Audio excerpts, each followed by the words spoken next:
The storm has now arrived.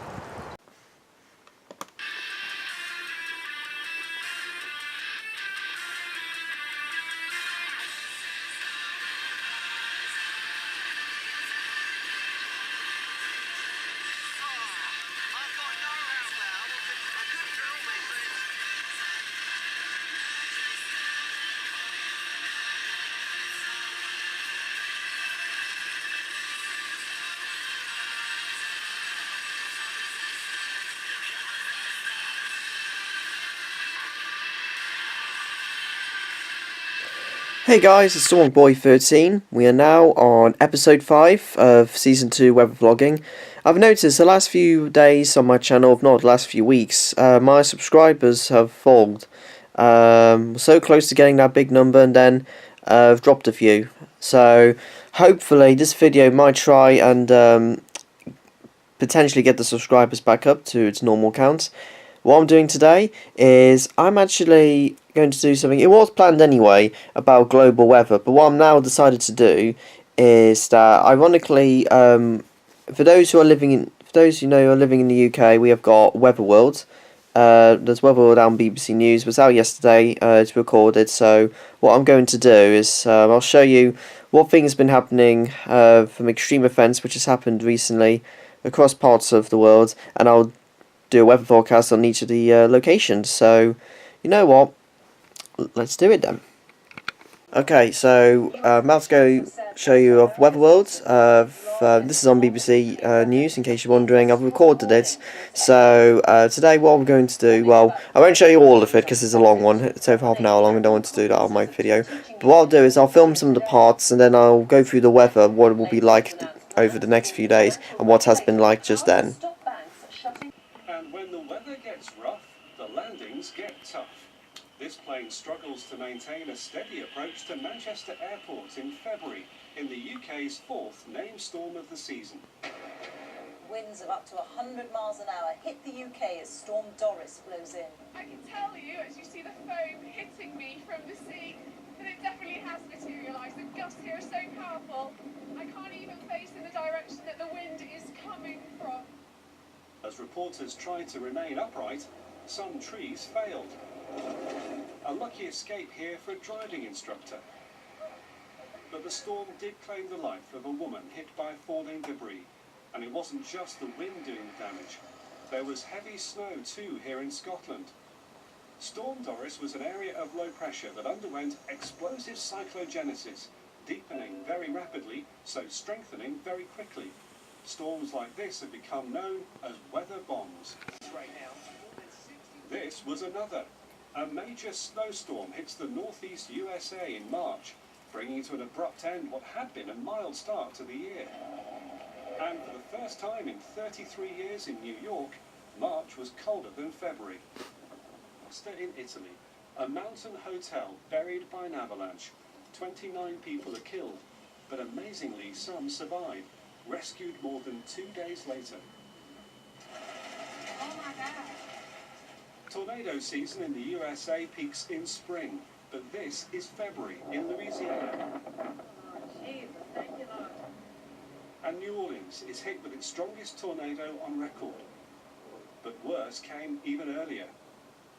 A January outbreak of tornadoes sweeps through southeastern states, leaving total devastation and 20 dead. More than died in tornadoes in the USA in the whole of last year.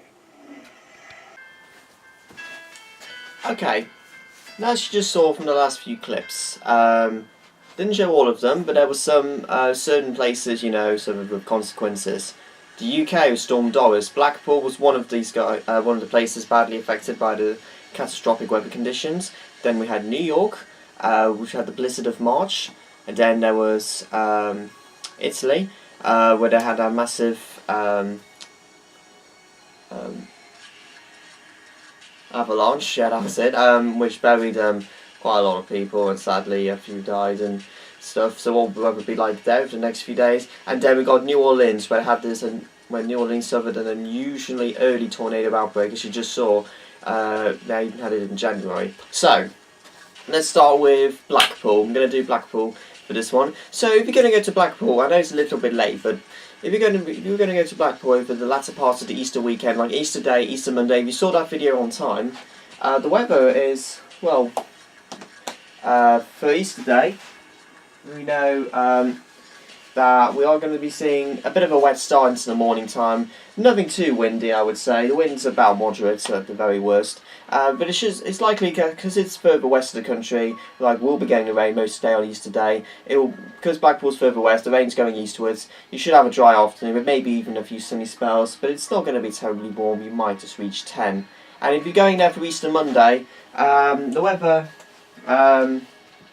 it's actually looking a lot more promising. I still can't rule out a few showers. There will be plenty of sunshine about, and quite a large dry day. Again, no heat wave by any means. Temperatures just about best at 10 Celsius.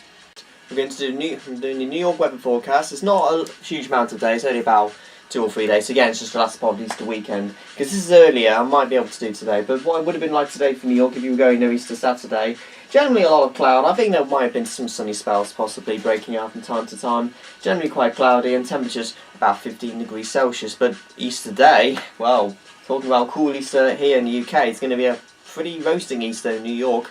Tomorrow, just to check, yes, temperatures will be soaring straight up. We will see a lot of sunshine about into the morning time, but there is a chance of some isolated thunderstorms into the afternoon of not in quite heavy showers.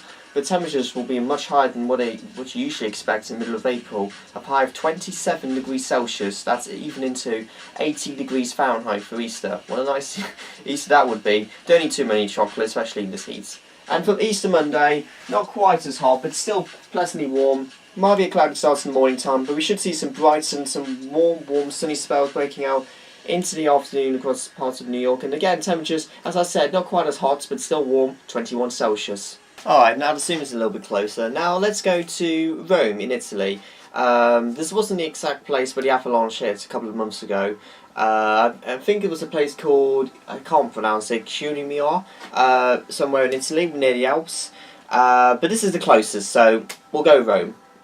Now, as we know, it would have been warm and sunny if you went there today, 22 Celsius with plenty of sunshine. If you were going for Rome for Easter Day tomorrow, something may have done, I don't know. But also a warm Easter Day, not quite as hot as New York, bizarrely enough, but still. By Sunday, tomorrow for Easter Day, with plenty of sunny spells, probably hazy sunshine, and a very small risk of a thundery shower, temperatures could reach up to 23 Celsius on Easter Day. And for Easter Monday, not the best, I'm afraid. A sunny start in the morning time, the heat rises, probably more humid air around, and there could spark off some quite sharp showers into the afternoon with some thunder and hail mixed in into the afternoon and evening hours. And as I said, probably a humid day, but temperatures still into the 20s, 22 Celsius from Monday. So if you're going there for Rome for the Easter weekend, the last part of the Easter weekend, it's likely to be warm, but a chance of some downpours on Easter Monday.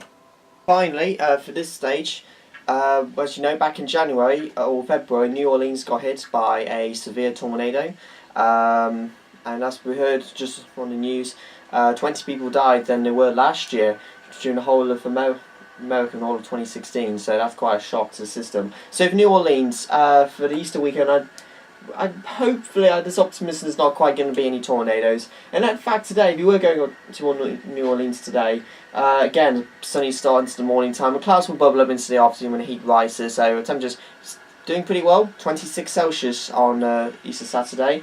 For Easter Day on New Orleans, also a very warm one.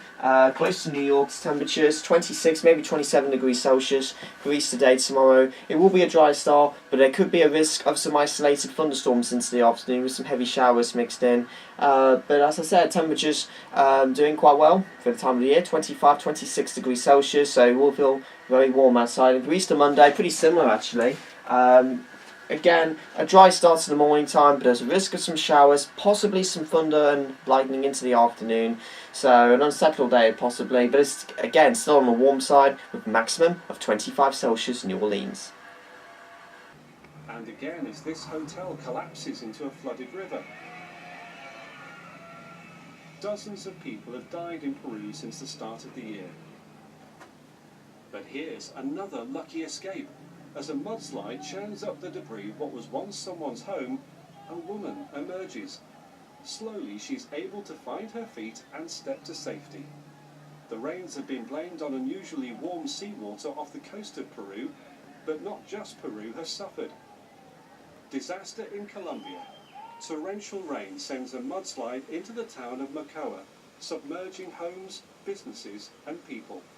The death toll reaches into the hundreds. Some people in the area have blamed climate change for the extreme rain. Others say deforestation means mudslides are more likely. But further south in Chile in January, drought, heat, strong winds, then fire. This was the town of Santa Olga, destroyed by wildfires, said to be the worst in the country's modern history.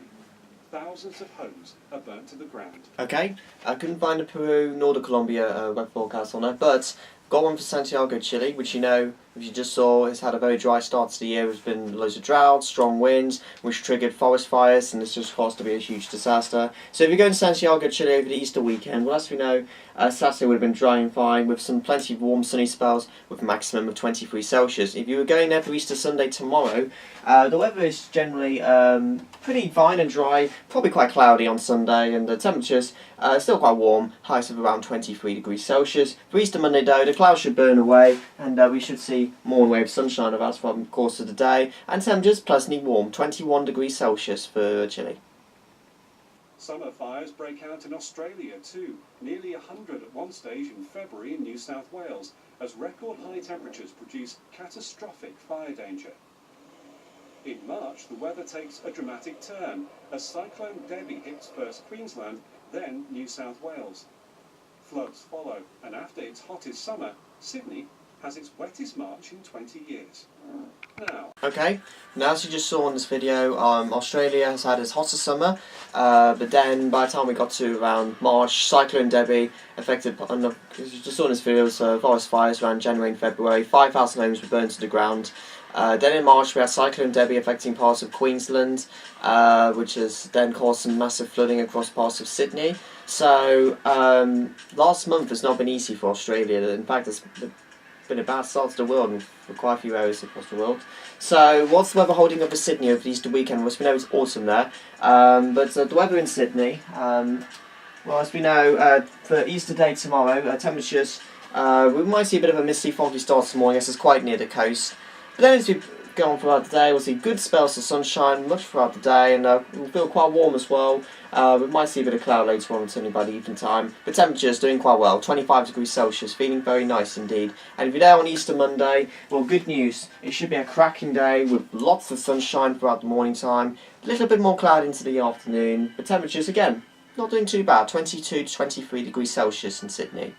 viewed from a helicopter, something quite astonishing is unfolding in California in February. Car-swallowing sinkholes are appearing. There goes another. And it's not just cars disappearing. The ground is literally giving way as the state undergoes a remarkable transformation from drought with a succession of storms and weather bombs bringing flooding rain. There's so much water the overflow from this dam is needed for the first time in 50 years, but fails, leading to evacuations with fears of unrestrained floodwater being sent downstream. Okay. San Francisco, so couldn't find any ones on the BBC website, so I thought I'd do the San Francisco one. So for the weather for San Francisco over the Easter weekend, if you were going there for Saturday, Easter Saturday today, it is generally quite a lot of cloud around throughout the course of the day, with a bit of mist around lingering on around across the coast and across past the river near the Golden Gate Bridge. But temperatures around 17 degrees Celsius. Depending on how much sunshine you may get, it may be a bit warmer than that. Now, if you head to San Francisco for Easter Sunday to see your friends or families, unfortunately, not the best weather, I'm afraid. Completely different to New York City. Might be starting off dry, but we could see plenty of rain or some showers mixing in into the afternoon, and it is going to be feeling a bit fresh as well, with temperatures only going up to highs of around 12 degrees Celsius as well. But Easter Monday looks a little bit more better. I can't promise you any prolonged warm weather or any sunshine, but it will be a lot of dry weather. Quite initially cloudy, admittedly, but we may see some breaks into the afternoon. So some sunny spells likely, possibly, and temperatures may get up to 15 degrees Celsius. So it's not completely dull in San Francisco over the Easter weekend. Alright, that's the end of this video, guys. Hope this entertained you. Again, hope you didn't find it disappointing, but you know what? I thought I'm just trying to rack up the subscribers and views, so Hopefully this video will do well. Alright guys, thanks for watching. Give it a like, comment and subscribe. If you want me to do any more global weather forecasting, probably in a separate city, not all of them, but if you want me to do any like global weather forecasting in a rural area, or in a city, whether it's in the UK or in another country, comment below. If you want me to do any extreme UK weather events, comment below. We'll see which the next one will hold. Next episode is going to be about theme park weather, which will be interesting, which probably primarily will be about mainly Paris, Orlando, and probably Los Angeles as well, or around California. Alright, thanks for watching guys. Have a great Easter, and the storm's now out.